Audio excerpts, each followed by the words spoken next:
I was raised in a family that applauded the show. I built a life that actually worked. I heard about this place from a woman in my building. I'd like to share my story.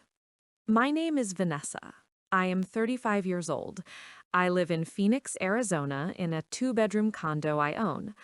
I am a project manager at a construction technology company. I earn $94,000 a year. I have a retirement account, an emergency fund, and a life that is quieter and more deliberately built than anything my family would recognize as success. They would recognize it, though. That is the complicated part. They would recognize it, and they would claim it, and they would tell the story of how they always knew. I want to tell you the actual story. I grew up in Tucson, in a house with 5 people and a family culture that ran entirely on performance. Not achievement, performance, the appearance of things, what the neighbors thought, what the church ladies said, what could be announced at a family gathering in a tone that made the announcer look good. My mother, Jackie, was the center of the performance. She was warm and loud and generous in public and a completely different person at home. She collected grievances the way other people collect decorative plates and displayed them at gatherings. She had a particular talent for taking credit for things she had not done and redirecting blame for things she had. She was not cruel exactly, she was just completely oriented toward the audience, and whoever was not in the room did not fully exist. My father, Mike, worked in facilities management at a hotel.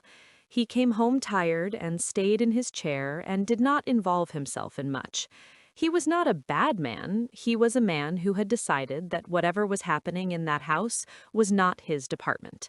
He showed up at the performances, he nodded and smiled at the right moments, he did not notice what was happening between the performances, and he did not ask. My older brother Alex was the sun that our family orbited. He was funny and magnetic and charismatic in the specific way that some people are charismatic, which is to say, completely and without effort. And our parents responded to him the way plants respond to light. They turned toward him, they lit up, they paid attention. Alex did not go to college. He enrolled at community college twice and stopped going both times without telling anyone. He had a new plan every 3 months. He was going to start a landscaping business. He was going to get into real estate. He was going to do something with social media. He borrowed money from my mother and from my grandmother and from a cousin and paid almost none of it back. He always had a reason why the current plan had not worked out and why the next one was different. The thing about Alex that took me a long time to understand was that he was not lazy exactly. He worked very hard at looking like he was working. He was always busy, always in motion, always on the phone with someone about something. He had the vocabulary of hustle without any of its results, and my parents could not tell the difference because they were watching the performance, not the ledger. He took up all the air in every room.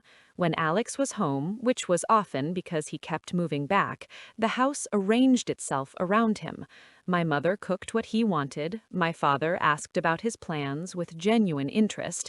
Dinner conversation was Alex's latest idea, Alex's latest setback, Alex's latest pivot. My younger sister Sarah and I were furniture. Not intentionally. My parents did not dislike us. They acknowledged us in public. My mother bragged about Sarah's grades at church and mentioned my reading at family dinners. But that acknowledgement was for the audience. At home, between performances, we were background. We did the right things without being asked, which meant nobody had to pay attention to us, which meant nobody did. Sarah learned to be invisible on purpose.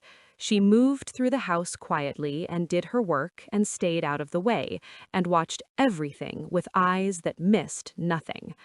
I was 12 when I realized she was doing what I was doing, just differently.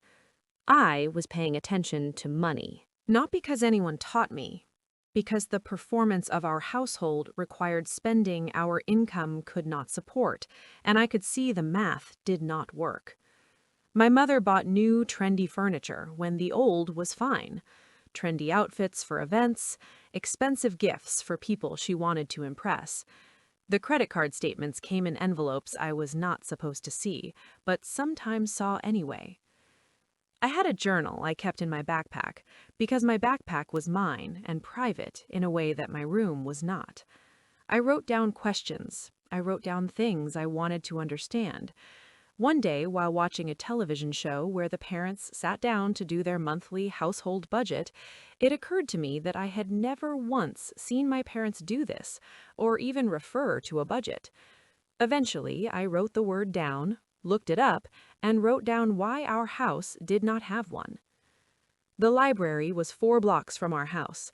I went after school when I could. It was free and quiet, and nobody performed anything there. The librarian, Miss Dolores, had a conviction that every question deserved a real answer. She directed me to career interest assessments. She pointed me toward books on saving money and planning when I was 13. She found me a college prep workbook in 8th grade.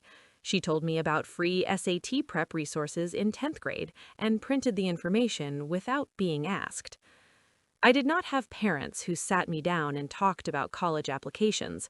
I had Miss Dolores, and a journal, and a library card, and the specific determination of someone who has looked at her circumstances clearly and decided they are not permanent. I got a 90% on the SAT. I applied for every scholarship I could find, local ones, small ones, the ones in the binder at the school counselor's office that nobody ever touched because most students did not know to ask.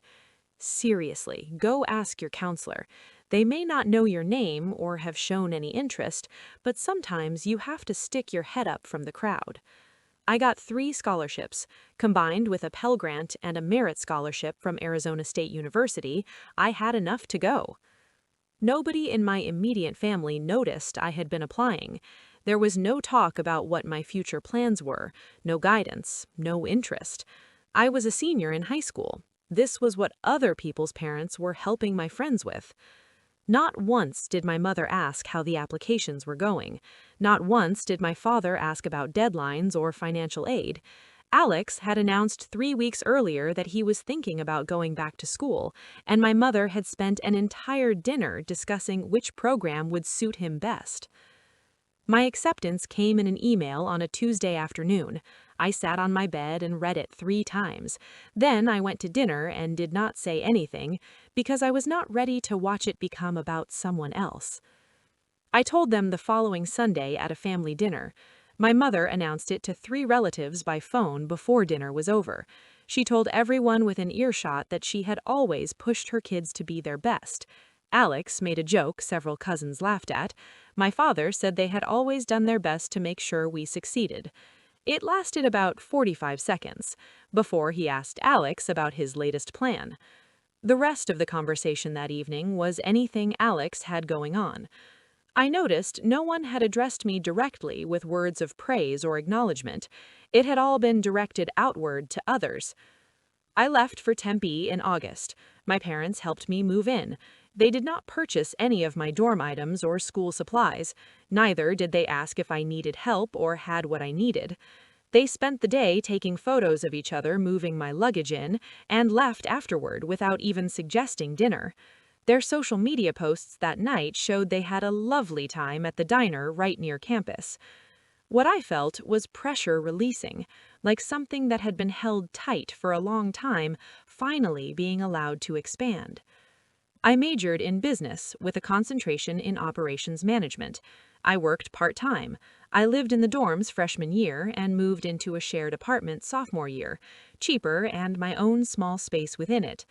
I explored all the resources a college makes available: free films, music events, mentorship, tutoring, writing centers, medical, therapy, and counseling services.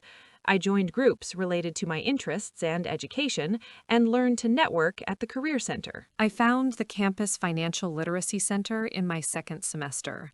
A student advisor named Dakota sat with me for an hour and walked me through budgeting, credit building, and the basics of financial planning.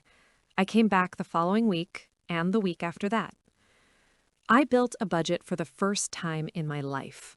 I opened a secured credit card with a $200 deposit and used it for one small purchase a month and paid it in full. I started a savings account with whatever was left after expenses. I called home every Sunday. Alex had a new plan each time. He needed a small loan. My mother mentioned this 3 Sundays in a row before I said I did not have money to lend. She said family helped family. I said I was a college student working part-time. She moved on. What I was not prepared for was the phone call in my junior year. Alex had borrowed money from our grandmother, a significant amount.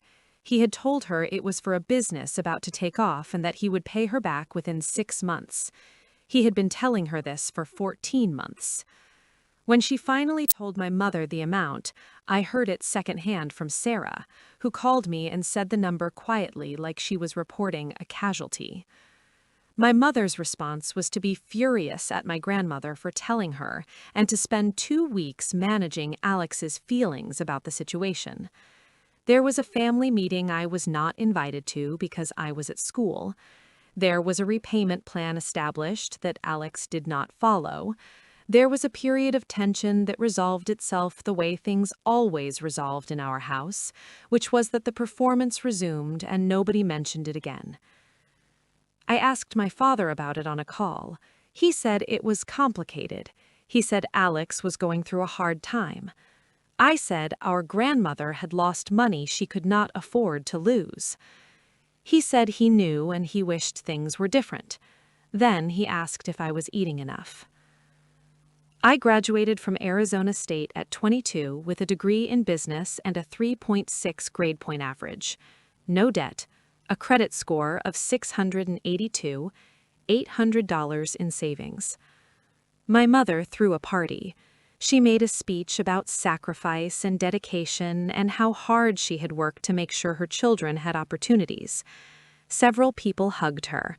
I stood with a plate of food and smiled when people looked at me. Alex pulled me aside and asked if I could help him out, just short term. He would pay me back before I started my job. I told him no. He looked at me like I had said something in another language. Then he laughed and said I had changed. I said you would have had to have bothered to get to know me to make that statement. Saying no does not mean a person has changed. It means they said no. I walked away. Thanks to the Arizona State Career Services Office, I landed a job as an operations coordinator in Phoenix, $47,000. I moved to Phoenix. I rented a studio apartment. I kept the budget and savings habits. I got my project management professional certification 18 months in, employer reimbursed. Promotions and raises followed. The work was not glamorous, but I was good at it, and I showed up, and that combination turns out to be rarer than people think. Sarah and I talked every week. She had gone into healthcare administration quietly, on her own timeline, with no fanfare and no family dinner announcements.